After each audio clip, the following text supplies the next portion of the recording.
बिस्मिल्लाहिर्रहमानिर्रहीम। अस्सलाम वालेकुम।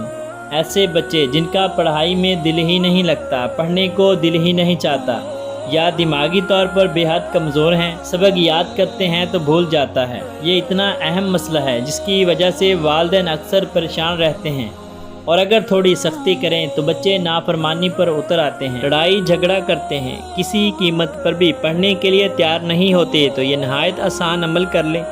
इंशाल्लाह पढ़ाई स्कूल और कॉलेज की हो या मदरसे की, आपके बच्चे नहायत तवज्जो ध्यान के साथ पढ़ेंगे और इस अमल की बरकत से आपके बच्चे दिमागी तौर पर मजबूत होंगे, सेहतमंद रहेंगे और ज़िंदगी के हर इम्तिहान में कामयाबी मिलेगी। मज़ीद वीडियो देखने से पहले हमारे इस चैनल को भी सब्सक्राइब कर लें और साथ में इस घंटी के निशान को भी दबा दें। शुक्रिया। ये नहायत आसान अमल जिसको तालिब इल्म खुद भी कर सकता है और वालिदैन भी बच्चे के लिए कर सकते हैं।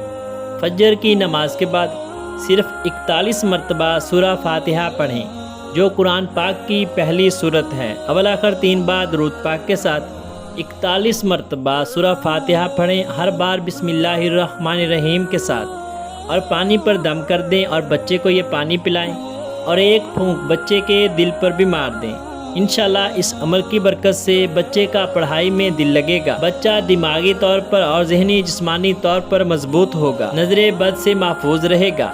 लेकिन चंद दिन चंद हफ्ते लगातार इस अमल को जारी रखें और अगर बच्चा पास नहीं है तो तसव्वुर के साथ भी बच्चे पर दम कर सकते हैं। ये अमल तालिब इल्म खुद भी कर सकता है, कोई दूसरा शख्स भी इसके लिए कर सकता है। मिलते हैं एक नई वीडियो के साथ, तब तक के लिए मैं अपने मोहतरम नाज़रीन से इजाज़त चाहूँगा। अल्लाह हाफिज़।